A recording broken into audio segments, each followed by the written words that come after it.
What up, Space Fam? Goes in here for AnimeUproar, and once again, I'm here to talk about the latest developments in Demon Slayer. Specifically, this time we're going to get more in depth with one of my favorite characters, Yoriichi, the strongest Demon Slayer in history. So look forward to that. If you like seeing Demon Slayer videos on this channel and want to keep them coming, make sure to smash that like button to let me know. If you haven't, be sure to subscribe and ring that notification bell, because otherwise you won't get notified when new Demon Slayer videos and updates come out. For even more Demon Slayer content and crucial updates about the upcoming movie and seasons, make sure to follow us on Twitter and Instagram at AnimeUproar. Keep in mind, in this video there will be manga spoilers. We are going to be talking about the latest developments after all. Now, without further ado, let's jump into it. In the last chapter, Kokushibo revealed an evolved and hideous demon form. This seemed to be the final stage of demon evolution that Akaza almost attained. It appears that if demons make it to this point, they can regrow their heads and can't be killed except through sunlight. So having lost Muichiro and Genya,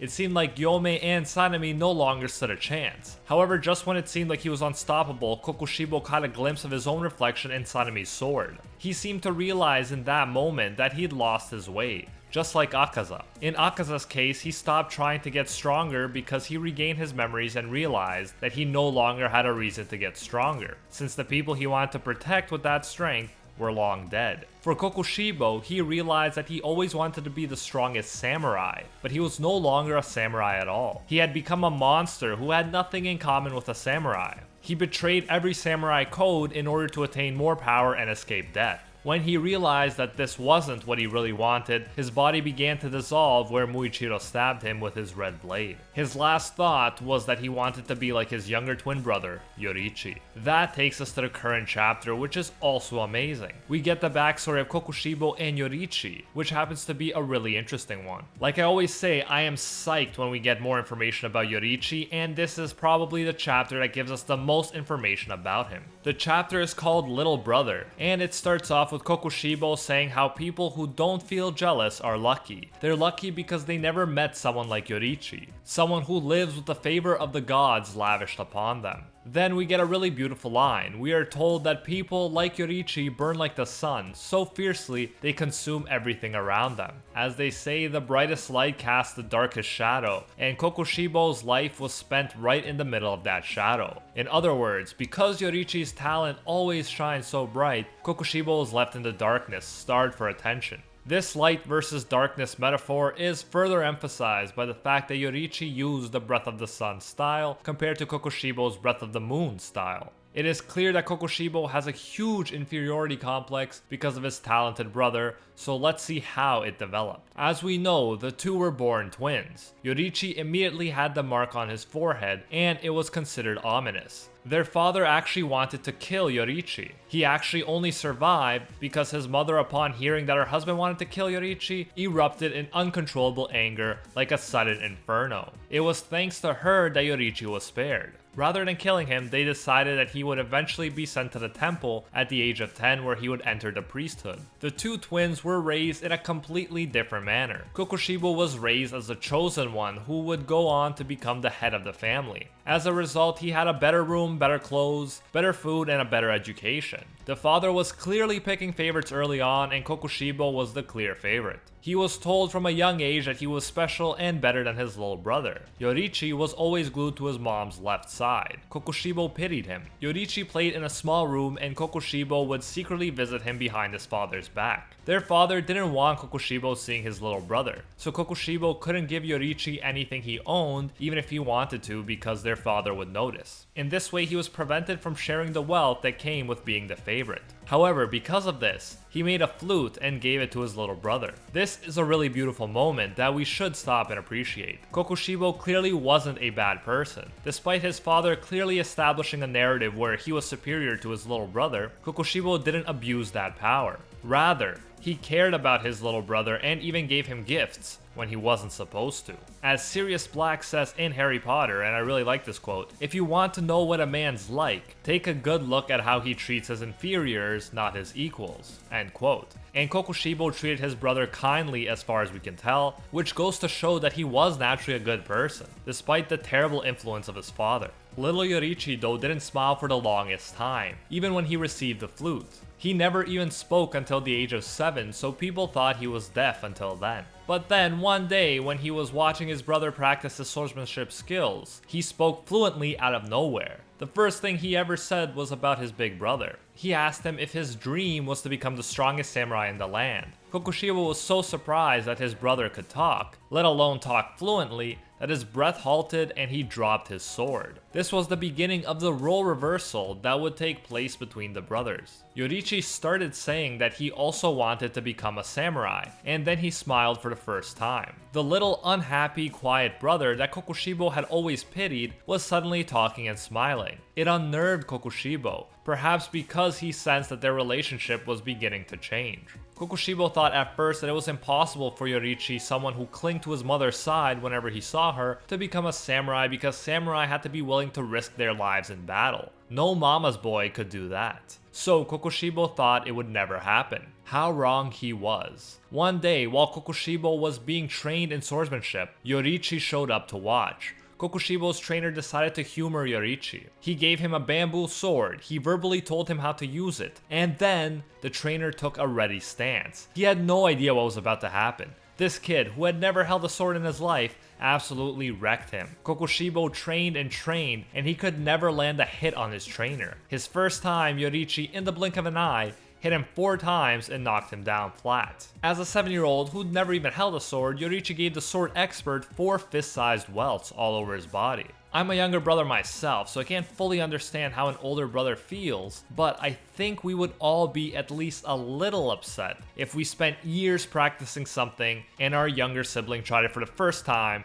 and completely surpassed us, especially if we always thought that we were superior to that sibling in every way. You can't help but feel for Kokushibo. If he was a jerk to his little brother from the beginning, then it would be a different story. We would love to see the underdog completely crush the spoiled bully. But since Kokushibo was always nice to his little brother, we can sympathize with him here. After he completely crushed the swordsmanship expert at the age of 7, Yoriichi actually said he no longer wanted to be a samurai. He couldn't stand how hitting people feels. Kokushibo though wanted to know the secret to Yoriichi's strength. It turns out that even at 7 years old, Yoriichi had access to the see-through world, the one that Gyomei, the strongest pillar, just gained access to during the most recent fight against Kokushibo. Yoriichi told Kokushibo to take a good look at his skeletal alignment, muscle contraction, blood flow, that sort of thing. Of course, this meant nothing to Kokushibo at the time, because he didn't yet have access to the see-through world. Eventually, Kokushibo figured out that for Yoriichi, living bodies were transparent. Yoriichi's mark, which was at first thought to be a bad omen, was actually what gave him extraordinary insight and equally extraordinary physical prowess. And this is where we get a really important line where it all sinks in for Kokushibo.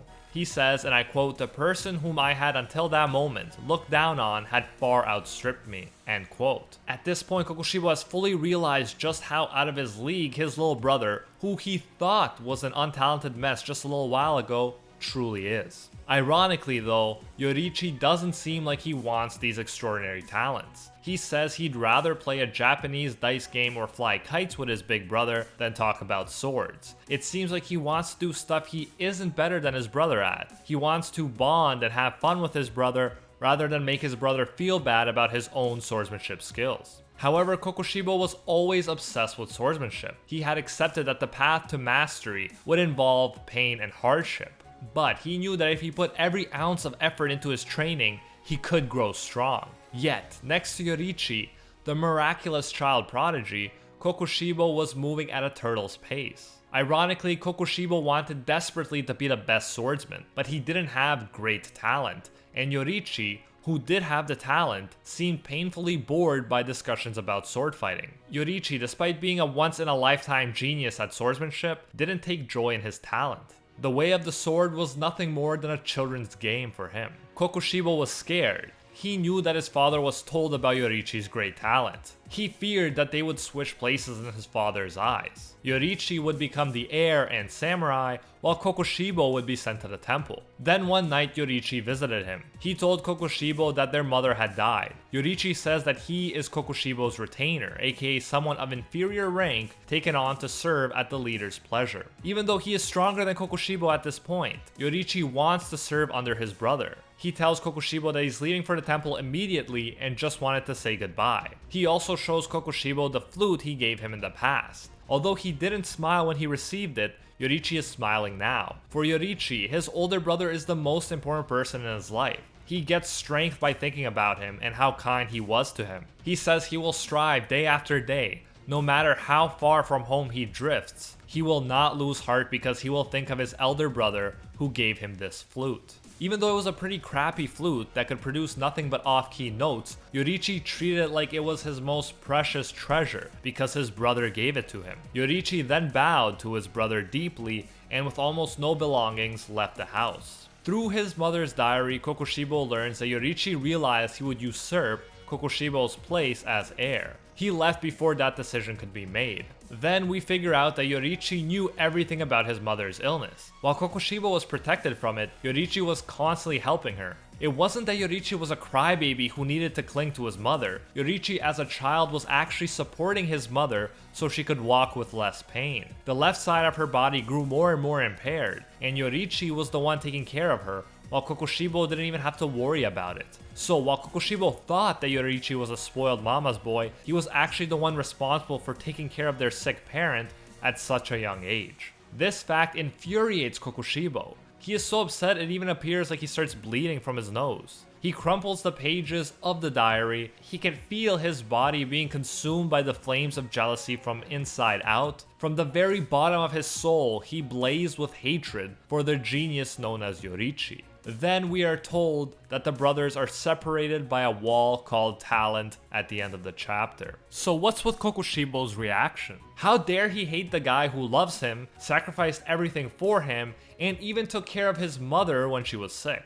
Well, I believe in large part this has to do with the way Kokushibo was raised. He was constantly treated like the superior one. People thought his brother was completely untalented and that he couldn't even talk. He got used to this arrangement. He got used to being the better one, the superior one. He got used to pitying his poor, less fortunate brother. Then, one day, it all got turned around. His brother began talking, he began kicking butt with a sword, and he was revealed to be a more selfless, caring person than Kokushibo. He selflessly took care of his mother until she died. Then, as soon as she died and no longer needed him, he left so as not to get in Kokushibo's way. He also took great joy in a crappy flute, while Kokushibo had so many more luxuries and was still unhappy. To make things worse, Kokushibo was saved by his little brother, who he looked down on until just recently. That was a huge wound to Kokushibo's pride. While Kokushibo feared being sent to the temple, Yoriichi was braver. He willingly abandoned a life of comfort and left on his own. Kokushibo thought his little brother wasn't brave enough to be a samurai before, but in truth, he was always braver than him. All of these things made Kokushibo feel worthless, like a greatly inferior version of Yoriichi, and he would carry this feeling around his whole life. This chapter also explains why Yoriichi cried when he fought against Kokushibo. It's because Yoriichi cared about his brother more than anyone else in the world, and he felt sorry that he'd lost his way and become a demon. He truly wished the best for his brother. This chapter also suggests that my one assumption may be right, namely the assumption that Yoriichi couldn't bring himself to kill his brother because he cared about him too much. Like we saw, Yoriichi was quick enough to slice Kokushibo's neck. He definitely could have finished him off with this slash, but he didn't, and then he passed away right after that. To me, it seems even more likely after this chapter that he just couldn't bring himself to kill the most important person in his life. Let me know what you think. Do you kind of get how Kokushibo feels? Do you understand how he became a monster? Or do you think that he should just have been happy and appreciative for his talented younger brother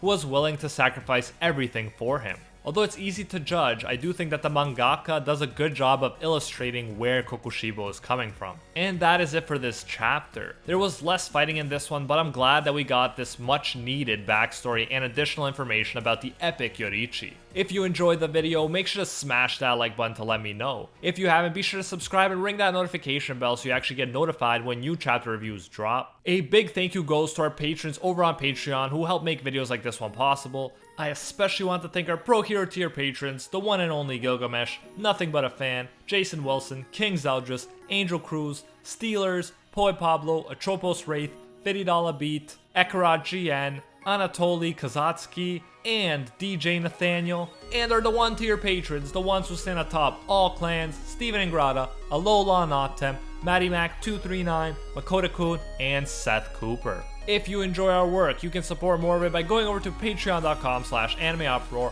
and becoming a patron today for as little as $1. If you do so, you'll get your name featured in future videos alongside these amazing people right here, and you'll even get access to our private patron-only Discord. So check out patreon.com/AnimeUproar, link in the description if you're interested. You can also now join the YouTube channel and support more content that way if you prefer. And until next time, see you, Space Cowboys.